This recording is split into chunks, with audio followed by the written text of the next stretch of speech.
Hi friend, इस video के माध्यम से हम देखने वाले हैं बिहार दरोगा के लिए एडुट्रिया द्वारा आयोजित कराया गया खाकी टेस्ट सीरीज नंबर 4 को। दोस्तों, हमने टेस्ट 1, टेस्ट 2, टेस्ट 3 को इसी भी चैनल पे अपलोड कर रखा है। आपने यदि उसे ना देखा तो आप जाकर के उसे देख सकते हैं।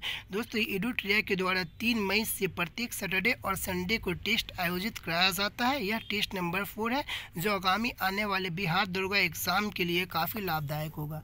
एडुट्रिया के सभी ब्रांचेजों पे आपको यह प्रत्येक सैटरडे और संडे को टेस्ट उपलब्ध मिलेगा। आप जाकर के वहां टेस्ट लगा सकते हैं। आइए दोस्तों, चलते हैं अपने पहले प्रश्नों की ओर और प्रश्न नंबर 1 से लेकर के 100 तक को काफ़ी अच्छे से देखते हैं। प्रश्न नंबर 1 कह रहा है कि कश्मीर घाटी एवं डल झील किन 2 हिमालय के मध्य स्थित है। उत्तर हो जाएगा वृहत हिमालय एवं पीर पंजाल के मध्य स्थित है। प्रश्न नंबर 2 कह रहा है कि पाटभूमि स्थलाकृत की विशेषता क्या है। तो छोटा नागपुर की पठार इसकी विशेषता है। ठीक है, आइए प्रश्न नंबर 3 को देखते हैं। प्रश्न नंबर 3 में कह रहा है कि सूची 1 को सूची 2 से मिलान करें। एक तरफ नदी घाटी परियोजना दिया गया है, दूसरा तरफ नदी दिया गया है। ठीक है, आइए हम इसे मिलान करते हैं। रिहंद नदी परियोजना यह रिहंद नदी पे है। नागार्जुन सागर परियोजना यह कृष्णा नदी पर है। पोचम पात परियोजना यह गोदावरी नदी पर है। माता टीला परियोजना यह बेतवा नदी पर है। ठीक है दोस्तों, यहाँ पे आप देख लेंगे, यहाँ पे ऑप्शन नंबर 3, ये ऑप्शन नंबर डी बिल्कुल सही होगा। ठीक है, आइए हम प्रश्न नंबर 4 को देखते हैं। प्रश्न नंबर 4 क्या कह रहा है, हम उसे देखते हैं। दोमट मिट्टी उसे कहते हैं जिसमें मृत्तिका, बालू और गाद का अनुपात बराबर होता है। ठीक है, आइए हम प्रश्न नंबर 5 को देखते हैं। प्रश्न नंबर 5 कह रहा है कि भारत के किस राज्य में सागौन वन अधिक संकेंद्रण है। तो उत्तर हो जाएगा option number D, Madhya Pradesh में। प्रश्न नंबर 6 है भारत में गेहूं के 3 अधिकतम उत्पादक राज्यों का सही अवरोही क्रम बताएं। तो उत्तर हो जाएगा option number A, Uttar Pradesh, Madhya Pradesh और पंजाब इसका सही अवरोही क्रम है। ठीक है, आइए प्रश्न नंबर 7 को देखते हैं। प्रश्न नंबर 7 कह रहा है कि निम्नलिखित में से कौन सा एक प्रमुख कोयला क्षेत्र नहीं है। ठीक है, तो रानीगंज में बहुत कोयला पाया जाता है, झरिया में बहुत कोयला पाया जाता है, बोकारो में बहुत कोयला पाया जाता है, लेकिन कोडरमा में कोयला नहीं पाया जाता है। ठीक है, आइए हम प्रश्न नंबर 8 को देखते हैं। प्रश्न नंबर 8, भारत में सर्वाधिक नगरीकृत राज्य निम्नलिखित में से कौन सा है। तो उत्तर हो जाएगा ऑप्शन नंबर डी, गोवा है। प्रश्न नंबर 9 क्या कह रहा है। तो प्रश्न नंबर 9 भी कह रहा है सूची 1 को सूची 2 से मिलान कीजिए। तो आइए हम मिलान करते हैं। को एक तरफ नदी दिया गया, दूसरा तरफ नदी घाटी परियोजना या बांध दिया गया। ठीक है, कोलोरेडो तो यह हुवर नदी पे है।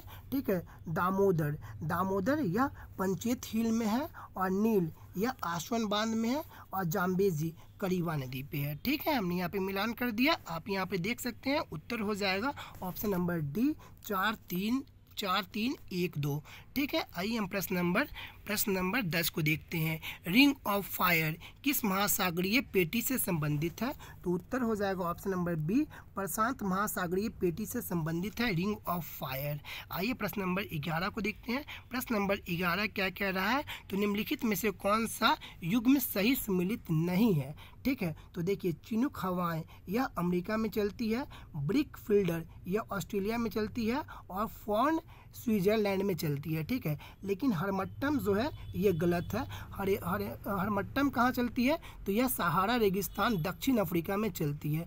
ठीक है, आइए हम प्रश्न नंबर 12 को देखते हैं। अफ्रीका महाद्वीप में सर्वाधिक जनसंख्या वाला देश कौन सा है। तो उत्तर हो जाएगा ऑप्शन नंबर सी, नाइजीरिया है। ठीक है, अफ्रीका महाद्वीप को अंध महाद्वीप के नाम से भी हम जानते हैं। अफ्रीका महाद्वीप में सबसे ज़्यादा देश है। कितना देश है। तो 54 देश है। ठीक है, एक पारिस्थितिकी तंत्र के भीतर ऊर्जा हस्तांतरण की एक श्रृंखला बनाने वाले जीवों का एक क्रम क्या है। तो उत्तर हो जाएगा ऑप्शन नंबर सी, खाद्य श्रृंखला यानी फूड चेन। ठीक है, आइए हम प्रश्न नंबर 14 को देखते हैं। प्रश्न नंबर 14 कह रहा है कि किसी भी प्राकृतिक प्रदेश को प्रभावित करने वाला सबसे महत्वपूर्ण कारक क्या है। तो उत्तर हो जाएगा ऑप्शन नंबर बी, जलवायु। प्रश्न नंबर 15 है कि राज्य मंत्री परिषद किसके प्रति उत्तरदायी होता है। तो उत्तर हो जाएगा ऑप्शन नंबर सी विधानसभा के प्रति उत्तरदायी होता है। दोस्तों यह प्रश्न हमेशा पूछे जाते हैं, कभी पूछ लेंगे कि केंद्रीय मंत्रिपरिषद किसके प्रति उत्तरदायी होता है, तो वह किसके प्रति उत्तरदायी होगा, लोकसभा के प्रति उत्तरदायी होगा। ठीक है दोस्तों, हमारा घर रोड किनारे है इसलिए थोड़ा वॉल्यूम ज़्यादा आपको गाड़ी वगैरह का मिलता होगा, उसे थोड़ा सा एडजस्ट करेंगे आप। ठीक है, देखिए प्रश्न नंबर 16, एक व्यक्ति ग्राम पंचायत की सदस्यता के लिए चुनाव लड़ना चाहता है, उसकी उम्र कितनी होनी चाहिए, तो उत्तर हो जाएगा ऑप्शन नंबर सी 21 वर्ष या उससे ऊपर। ठीक है, प्रश्न नंबर 17, बांग्लादेश की स्थापना कब की गई थी, तो बांग्लादेश की स्थापना 1971 ईस्वी में की गई थी। प्रश्न नंबर 18, मेजर ध्यानचंद ट्रॉफी किस खेल से संबंधित है, तो हॉकी खेल से संबंधित है मेजर ध्यानचंद खेल। आइए प्रश्न नंबर 19 को देखते हैं। प्रश्न नंबर 19 कह रहा है कि सूरसागर क्या है, तो सूरसागर की काव्य रचना है, सूरदास की काव्य रचना है। सूरसागर क्या है, तो सूरदास की काव्य रचना है सूरसागर। ठीक है, आइए हम प्रश्न नंबर 20 को देखते हैं। प्रश्न नंबर 20 कह रहा है कि अंतर्राज्यीय परिषद का गठन किस समिति की सिफारिश पर की गई थी, तो उत्तर हो जाएगा ऑप्शन नंबर सी सरकारिया आयोग की सिफारिश पर की गई थी। सरकारिया आयोग का स्थापना सन 1963 ईस्वी में हुआ था। ठीक है, आइए हम प्रश्न नंबर 21 को देखते हैं। प्रश्न नंबर 21 कह रहा है कि भारत का राष्ट्रीय जलीय जीव कौन सा है, तो भारत का राष्ट्रीय जलीय जीव गंगेटिक डॉल्फिन है। ठीक है, यानी गंगा का डॉल्फिन होता है। ठीक है, आइए हम प्रश्न नंबर 22 को देखते हैं। प्रश्न नंबर 22 कह रहा है कि संविधान सभा के सदस्यों द्वारा संविधान पर हस्ताक्षर कब किया गया, तो उत्तर हो जाएगा ऑप्शन नंबर ए सन 1950 ईस्वी में।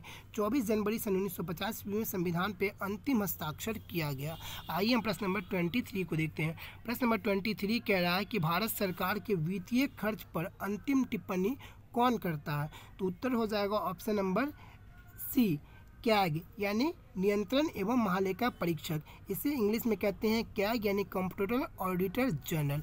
ठीक है, आइए हम प्रश्न नंबर 24 को देखते हैं। प्रश्न नंबर 24 क्या कह रहा है उसे देखते हैं। भारत में नियंत्रण एवं महालेखा परीक्षक को उसके पद से हटाने की प्रक्रिया किसके समान होता है, तो उत्तर हो जाएगा ऑप्शन नंबर सी उच्चतम न्यायालय के न्यायाधीश के समान होता है। नियंत्रण एवं महालेखा परीक्षक की नियुक्ति या फिर उसे हटाने की प्रक्रिया। ठीक है, आइए हम प्रश्न नंबर 25 को देखते हैं। प्रश्न नंबर 25 कह रहा है कि किस संवैधानिक संशोधन अधिनियम के द्वारा राष्ट्रपति के लिए संवैधानिक संशोधन विधेयक पर सहमति देना अनिवार्य किया गया, तो उत्तर हो जाएगा ऑप्शन नंबर ए 24वां संविधान संशोधन के द्वारा। प्रश्न नंबर 26 सामाजिक मूल्यों को आत्मसात करने की प्रक्रिया को क्या कहते हैं, तो सामाजिकीकरण कहते हैं, समाजीकरण कहते हैं। प्रश्न नंबर 27 भारत में जल प्रदूषण की रोकथाम और नियंत्रण अधिनियम किस वर्ष पारित किया गया। भारत में जल प्रदूषण की रोकथाम और नियंत्रण अधिनियम किस वर्ष पारित किया गया, उत्तर हो जाएगा ऑप्शन नंबर डी सन 1974 ईस्वी में पारित किया गया। प्रश्न नंबर 30 भारत में संघीय न्यायालय की स्थापना किस अधिनियम या रिपोर्ट द्वारा की गई, उत्तर हो जाएगा ऑप्शन नंबर डी भारत सरकार अधिनियम 1935 के द्वारा।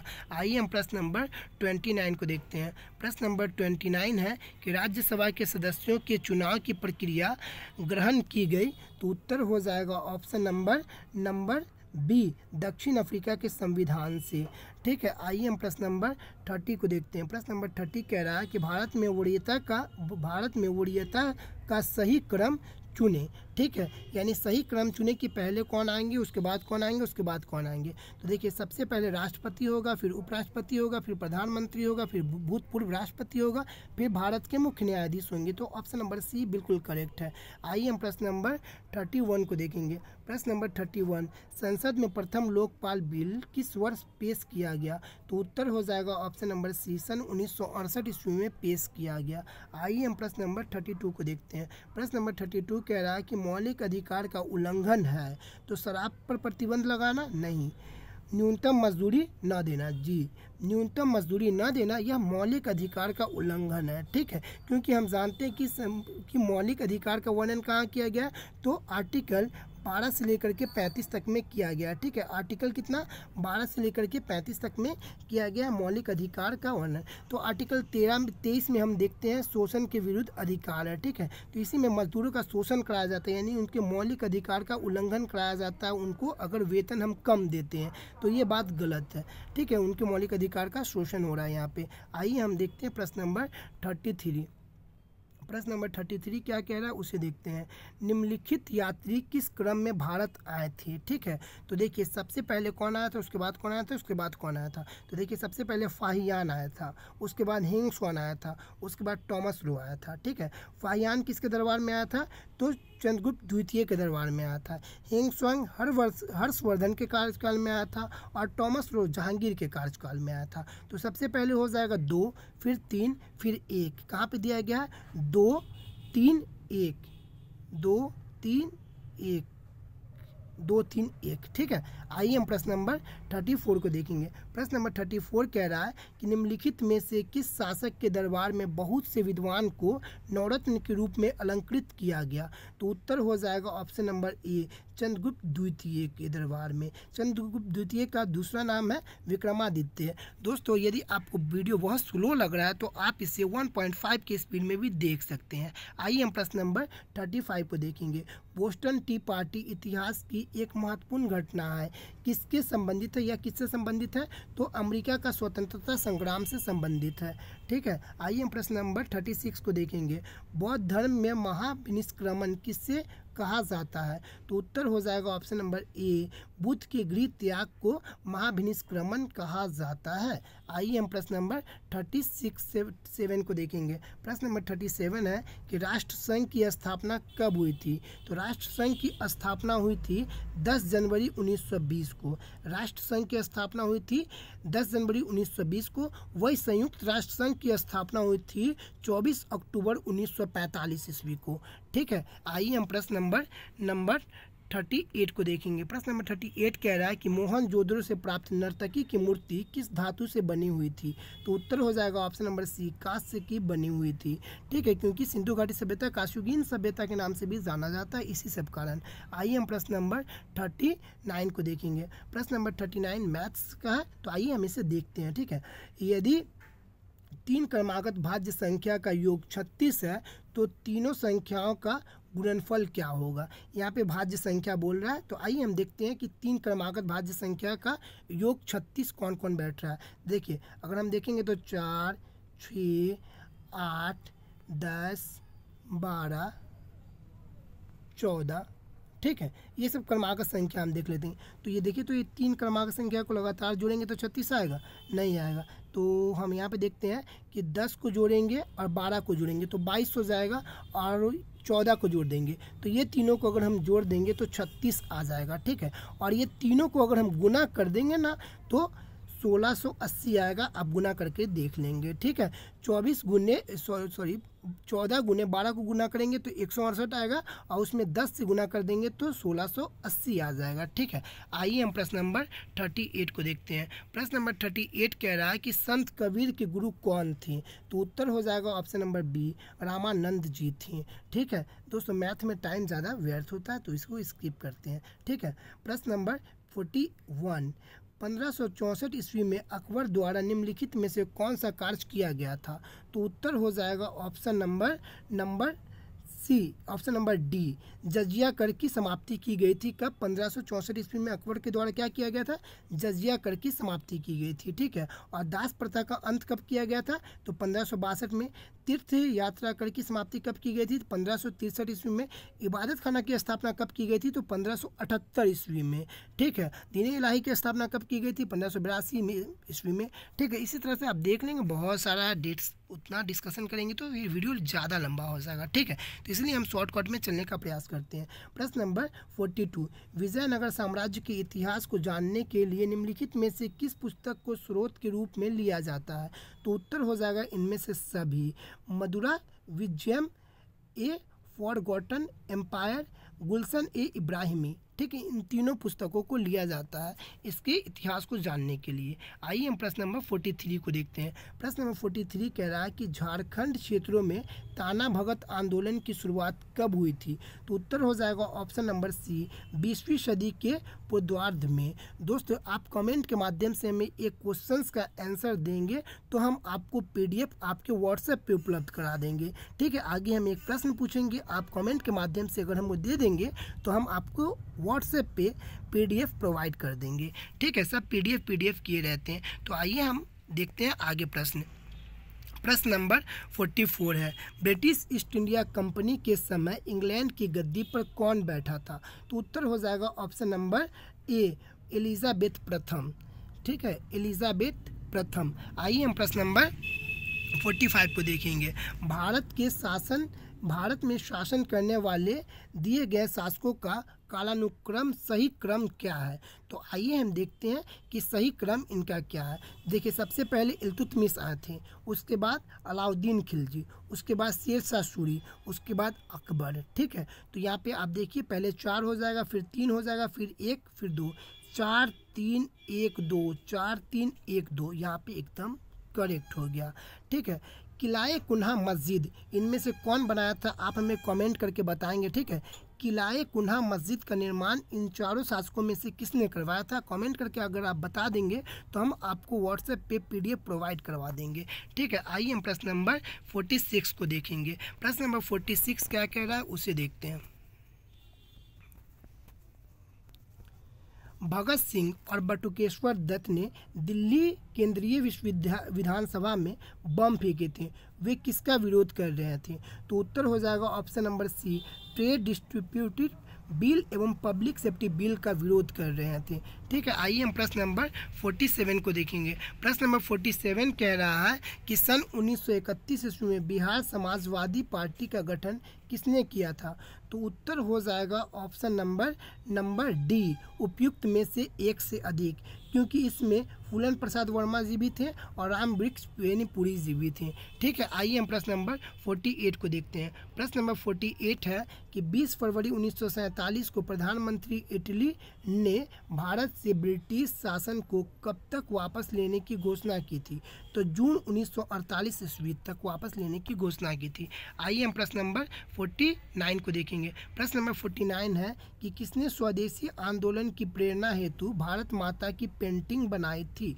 तो उत्तर हो जाएगा option number A, Abanindranath Tagore ने। किसने? अवनींद्रनाथ टैगोर ने बनाई थी। ठीक है, आइए हम प्रश्न नंबर 50 को देखते हैं। प्रश्न नंबर 50 है, यह किसने कहा कि क्रांतिकारियों का उद्देश्य आतंकवाद नहीं अपितु क्रांति और क्रांति का उद्देश्य भारत में राष्ट्रीय सरकार की स्थापना करना है? तो उत्तर हो जाएगा option number B, Subhash Chandra Bose ji ने कहा था। ठीक है, आइए हम प्रश्न नंबर 51 को देखेंगे। प्रश्न नंबर 51 है कि नगद आरक्षित अनुपात को कम करने से अर्थव्यवस्था पर इसका निम्नलिखित में से क्या प्रभाव पड़ेगा? तो ये सभी का सभी प्रभाव पड़ेगा। ठीक है, आइए हम देखते हैं। बैंकों के पास अधिक तरलता होगी, अर्थव्यवस्था में निवेश में वृद्धि देखने को मिल सकती है, अर्थव्यवस्था में मुद्रा पूर्ति बढ़ सकती है और वास्तविक निवेश दर में गिरावट आ सकती है। दोस्तों आप हमें कमेंट करके ये भी बताएंगे कि RBI द्वारा प्रत्येक वर्ष कितने बार मॉनेटरी पॉलिसी बैठाया जाता है? ठीक है, और कितने महीने पे? ठीक है, आइए हम देखेंगे प्रश्न नंबर 52 को। प्रश्न नंबर 52 है कि निम्नलिखित में से कौन बेरोजगारी का प्रभाव नहीं है? निम्नलिखित में से कौन बेरोजगारी का प्रभाव नहीं है? तो उत्तर हो जाएगा ऑप्शन नंबर डी, प्रति व्यक्ति आय में वृद्धि। आइए हम प्रश्न नंबर 53 को देखेंगे। प्रश्न नंबर 53 क्या कहता है उसे हम देखेंगे। प्रति व्यक्ति आय की गणना कैसे की जाती है? तो उत्तर हो जाएगा ऑप्शन नंबर डी, राष्ट्रीय आय बटा जनसंख्या। यानी ऊपर में हम टोटल राष्ट्रीय आय लिख देंगे और नीचे में कुल पॉपुलेशन लिख देंगे, हमारा प्रति व्यक्ति आय निकल करके आ जाएगा।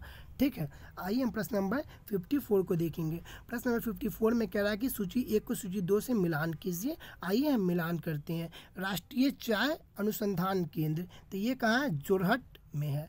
राष्ट्रीय कॉफ़ी अनुसंधान केंद्र, तो ये कहाँ है? चिकमंगलुरु में है। राष्ट्रीय रबड़ अनुसंधान केंद्र कोट्टायम में है और केंद्रीय रेशम अनुसंधान केंद्र यह मैसूर में है। ठीक है, हमने यहाँ पे मिलान कर दिया। आप देख सकते हैं यहाँ पे उत्तर हो जाएगा ऑप्शन नंबर 4 करेक्ट। ठीक है, आइए हम प्रश्न नंबर 55 को देखेंगे। संविधान के किस अनुच्छेद में केंद्र और राज्य के बीच विधायी संबंधों का उल्लेख है? तो संविधान के भाग 11 में केंद्र और राज्यों के बीच संबंध को दिया गया है, जो अनुच्छेद 245 से 255 में इसका वर्णन किया गया। ठीक है, आइए हम प्रश्न नंबर 56 को देखते हैं। मुद्रा अवमूल्यन का परिणाम क्या होता है? मुद्रा अवमूल्यन का परिणाम क्या होता है? तो निर्यात में वृद्धि और भुगतान संतुलन में सुधार होता है। ठीक है, आइए हम प्रश्न नंबर 57 को देखते हैं। प्रश्न नंबर 57 में कह रहा है कि रॉबिन हुड प्रभाव निम्नलिखित में से किससे संबंधित है? रॉबिन हुड प्रभाव निम्नलिखित में से किससे संबंधित है? तो उत्तर हो जाएगा ऑप्शन नंबर सी, आय पुनर्वितरण में, आय पुनर्वितरण से संबंधित है। ठीक है, आइए हम प्रश्न नंबर 58 को देखेंगे। प्रश्न नंबर 58 है कि दाब की इकाई क्या होता है? तो दोस्तों दाब का ऐसा यूनिट क्या होता है? तो फोर्स बटा एरिया। क्या होता है? फोर्स बटा एरिया। तो फोर्स का हो जाता है न्यूटन और एरिया का हो जाएगा मीटर स्क्वायर, तो न्यूटन वर्ग मीटर स्क्वायर। ठीक है, ये हो जाएगा इसका। आइए हम प्रश्न नंबर 59 को देखेंगे। धूप चश्मे के लेंस में किस कांच का प्रयोग किया जाता है? तो उत्तर हो जाएगा ऑप्शन नंबर डी, क्रूक्स कांच का प्रयोग किया जाता है। प्रश्न नंबर 60, निम्नलिखित में से कौन सा कथन सत्य है? निम्नलिखित में से कौन सा कथन सत्य है? तो उत्तर हो जाएगा ऑप्शन नंबर ए,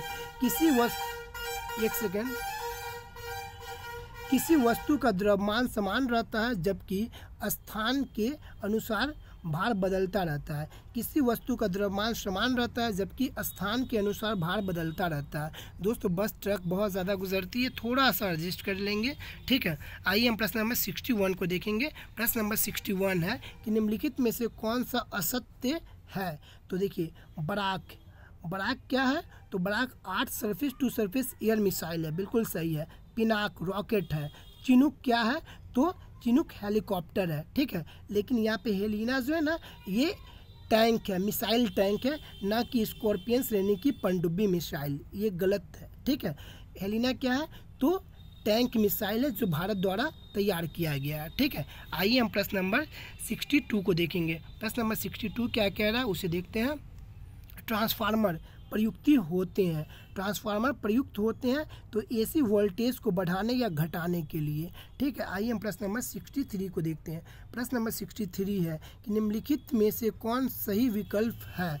तो इनमें से सभी सही विकल्प है। ठीक है, एक अर्ग बराबर होता है 10⁻⁻7 जूल। एक इलेक्ट्रॉन वोल्ट बराबर होता है 1.6 × 10⁻⁹ जूल। एक कैलोरी बराबर होता है 4.186 जूल की। ठीक है, आइए हम प्रश्न नंबर 64 को देखते हैं। प्रश्न नंबर 64 है कि निम्नलिखित में से कौन सा विद्युत चुंबकीय तरंगे का गुण नहीं है? निम्नलिखित में से कौन सा विद्युत चुंबकीय तरंगों का गुण नहीं है? तो इसका उत्तर हो जाएगा ऑप्शन नंबर ए, विद्युत चुंबकीय तरंग व्यक्तीकरण तथा विवर्तन नहीं दिखाती है। ठीक है, आइए हम प्रश्न नंबर 65 को देखेंगे। प्रश्न नंबर 65 कह रहा है कि अल्फा बीटा और गामा को उसकी भेदन शक्तियों के आधार पर आरोही क्रम में सजाएं। अल्फा बीटा गामा को उनकी भेदन शक्तियों के आधार पर आरोही क्रम में सजाएं। तो देखिए सबसे पहले यहाँ पे हो जाएगा गामा, फिर अल्फा, सबसे पहले हो जाएगा गामा, फिर बीटा, फिर अल्फा, गामा बीटा अल्फा। ठीक है दोस्तों, बहुत डिस्टर्ब हो रही है ये वॉयलेंस के कारण। ठीक है, आवाज़ बहुत ज़्यादा आ रही है, थोड़ा 2 मिनट हमें समय दें, हम विंडोज़ वगैरह को बंद कर देते हैं। ऑलरेडी हम फ़ैन बंद कर दिए हैं और अभी दोपहर के बज रहे हैं 12। ठीक है, आइए हम इसे बंद कर देते हैं पहले। आइए फ्रेंड थोड़ा तेज़ी में चलते हैं हम। ठीक है, और झट से इसे हम समाप्त करते हैं। प्रश्न नंबर 66, एक वस्तु एक उत्तल लेंस के अक्ष पर फोकस F और प्रकाशित केंद्र 0 के बीच स्थित है, एक बिंदु पर रखा जाता है, वह निर्मित प्रतिबिंब होगा क्या? तो आभासी और बड़ा। ठीक है, आइए हम प्रश्न नंबर 67 को देखेंगे। प्रश्न नंबर 67 कह रहा है कि निम्नलिखित में से कौन सुमिलित नहीं है? निम्नलिखित में से कौन सुमिलित नहीं है? तो सिरका एसिटिक अम्ल होता है और संतरा में फॉर्मिक अम्ल, ये गलत होता है, संतरा में फॉर्मिक अम्ल नहीं होता। इमली में टार्टरिक अम्ल और टमाटर में ऑक्जेलिक अम्ल, ये सभी के सभी एकदम सुमिलित है, लेकिन ऑप्शन नंबर बी गलत है। फॉर्मिक अम्ल चींटी में होती है, ना कि संतरा में। ठीक है, आइए हम प्रश्न नंबर 68 को देखेंगे। प्रश्न नंबर 68 कह रहा है कि निम्नलिखित में से कौन सी घटना प्रकाश संश्लेषण में नहीं होती है। निम्नलिखित में से कौन सी घटना प्रकाश संश्लेषण में नहीं होती है। तो उत्तर हो जाएगा ऑप्शन नंबर सी, कार्बन का कार्बन डाइऑक्साइड में ऑक्सीकरण। ठीक है दोस्तों, ये थोड़ा सा स्क्रीन में टच में थोड़ा दिक्कत है, इसीलिए थोड़ा सा फंस भी रहा है ये। ठीक है, आइए हम देखते हैं प्रश्न नंबर 69। प्रश्न नंबर 69 मैथ्स का है, जो काफ़ी कैलकुलेटिव हो जाएगी, आप देख लेंगे इसे। ठीक है, प्रश्न नंबर 70। प्रश्न नंबर 70 क्या कह रहा है, निम्नलिखित में से कौन सा पॉलीमर नहीं है। निम्नलिखित में से कौन सा पॉलीमर नहीं है। तो कैप्रोलैक्टम यह पॉलीमर नहीं है। ठीक है, आइए हम प्रश्न नंबर 71 को देखेंगे। प्रश्न नंबर 71 क्या कह रहा है उसे देखते हैं। पाइरिडॉक्सिन किस विटामिन को कहा जाता है। पाइरिडॉक्सिन किस विटामिन को कहा जाता है। तो विटामिन B6 को पाइरिडॉक्सिन कहा जाता है। ठीक है, विटामिन B2 को राइबोफ्लोविन कहा जाता है। विटामिन BK को फिलोक्विनोन कहा जाता है। और विटामिन D को क्या कहा जाता है, आप हमें कमेंट के माध्यम से बताएंगे। ठीक है, आइए हम प्रश्न नंबर 72 को देखेंगे। प्रश्न नंबर 72 कह रहा है कि निम्नलिखित में से कौन सी कोशिका मानव शरीर की सबसे लंबी कोशिका है। तो उत्तर हो जाएगा ऑप्शन नंबर ए, तंत्रिका कोशिका सबसे लंबी कोशिका होती है मानव शरीर की। ठीक है, आइए प्रश्न नंबर 73 को देखेंगे। प्रश्न नंबर 73 कह रहा है कि एक वयस्क मानव में सामान्यतः कितने चवर्णक होते हैं। तो इसमें 12 चवर्णक होते हैं। दांत कितने प्रकार के होते हैं। तो दांत 4 प्रकार के होते हैं। कौन कौन से। तो incisor, canine, molar, pre molar. Hindi में किसे कहते हैं। हिंदी में कहते हैं कृतक, अर्धचवर्णक, चवर्णक, और इसे हिंदी में नहीं कर पाएंगे, लेकिन क्या होता है इंग्लिश में incisor, canine, molar, pre molar. ठीक है, तो चवर्णक कितने होते हैं। तो 12 चवर्णक होते हैं। ठीक है, आइए हम देखते हैं प्रश्न नंबर 74 को। प्रश्न नंबर 74 क्या कह रहा है उसे देखते हैं।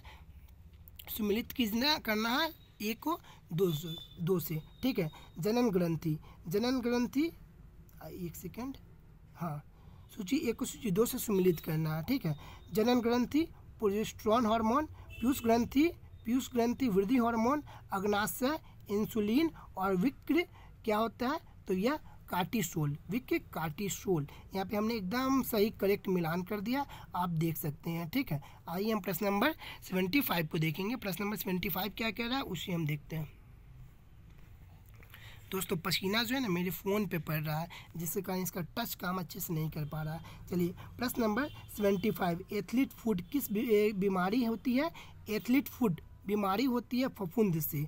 ठीक है, आइए हम प्रश्न नंबर 76 को देखते हैं। प्रश्न नंबर 76, निम्नलिखित में से कौन सा रूपांतरित तना है। तो आलू रूपांतरित तना है। देखते हैं दोस्तों कि फ़ोन पे यदि पानी गिर जाता है तो फ़ोन काम करता है। बिल्कुल नहीं करता। वही मेरा फ़ोन है, पसीना टप टप मेरे फ़ोन पे चू रहा है, जिसके कारण इसका टच काम नहीं कर रहा है। ठीक है, देखते हैं, कराने का प्रयास करते हैं पूरा। प्रश्न नंबर 78, डायनेमो कार्य करता है, यांत्रिक ऊर्जा को विद्युत ऊर्जा में बदलता है। ठीक है, आइए प्रश्न नंबर 79 को देखते हैं। प्रश्न नंबर 79 है, डॉपलर प्रभाव के अनुसार जब स्रोत प्रेक्षक की ओर चलता है तो वह क्या होता है। तो वह क्या होता है।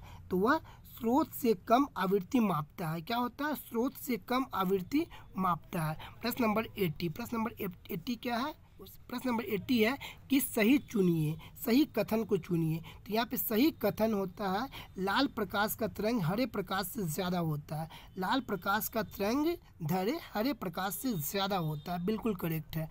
ठीक है, आइए हम प्रश्न नंबर 81 को देखते हैं। प्रश्न नंबर 81, ओम के नियम के अनुसार यदि करंट बढ़ता है और विभवांतर स्थिर रहता है तो क्या होगा, प्रतिरोध कम हो जाएगा। ठीक है, आइए हम प्रश्न नंबर 82 को देखते हैं। प्रश्न नंबर 82, भारत में हाल ही में भारत का पहला ऑयल पाम प्रसंस्करण इकाई निम्नलिखित में से किस राज्य में स्थापित किया गया। तो अरुणाचल प्रदेश में स्थापित किया गया। प्रश्न नंबर 83, हाल ही में रेलवे बोर्ड की पहली महिला अध्यक्ष किसे नियुक्त किया गया।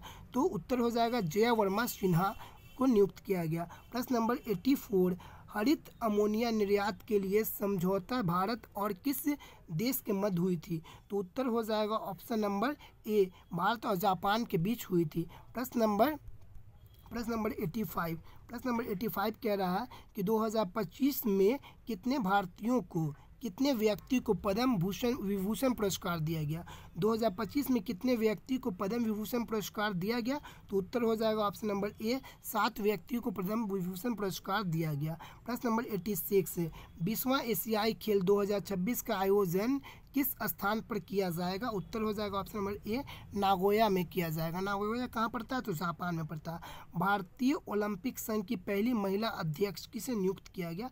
उत्तर हो जाएगा option number D, PT Usha को नियुक्त किया गया। प्रश्न नंबर 88, EOS 08 मिशन को किस प्रक्षेपण यान से प्रक्षेपित किया गया? उत्तर हो जाएगा option number D, option number C, SSLV-D3 से। ठीक है, प्रश्न नंबर 89 को देखेंगे। प्रश्न नंबर 89 है कि आइडियाज़ फॉर लाइफ पोर्टल किस मंत्रालय द्वारा शुरू किया गया? उत्तर हो जाएगा ऑप्शन नंबर सी, केंद्रीय पर्यावरण मंत्रालय के द्वारा शुरू किया गया। आइए प्रश्न नंबर 90 को देखेंगे। प्रश्न नंबर 90 है, निम्नलिखित में से कौन सा कथन सही है? विचार कीजिए। तो देखिए,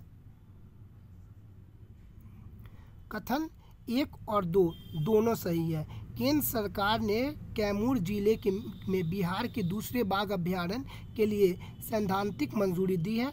राष्ट्रीय बाघ संरक्षण अधिकरण ने अपनी 12वीं बैठक के दौरान कैमूर वन्य जीव अभ्यारण्य को बाघ रिजर्व के रूप में नामित करने के लिए सैद्धांतिक मंजूरी दी है। तो दोनों के दोनों ऑप्शन बिल्कुल करेक्ट है। आइए हम प्रश्न नंबर 91 को देखेंगे। प्रश्न नंबर 91 है कि एक सेकेंड थोड़ा देख लेते हैं। ठीक है, हाँ, प्रश्न नंबर 94 है कि 44वां और 45वां आसियान शिखर सम्मेलन 2024 का आयोजन कहाँ किया गया?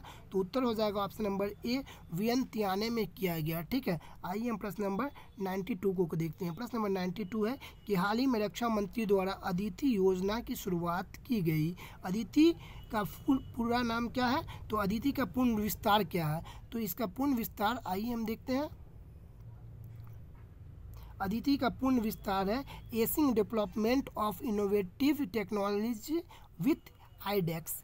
ठीक है, आइए हम प्रश्न नंबर 93 को देखते हैं। प्रश्न नंबर 93 है कि वर्ल्ड हैप्पीनेस इंडेक्स 2025 में भारत का रैंक क्या है? तो वर्ल्ड हैप्पीनेस इंडेक्स में भारत का रैंक 118 है। दोस्तों, एक तरफ गाड़ियों की आवाज़, दूसरी तरफ ये पसीने, दोनों हमें परेशान किए हुए हैं। कोई दिक्कत नहीं, इसे तो हम फाइनल अप कर ही लेंगे।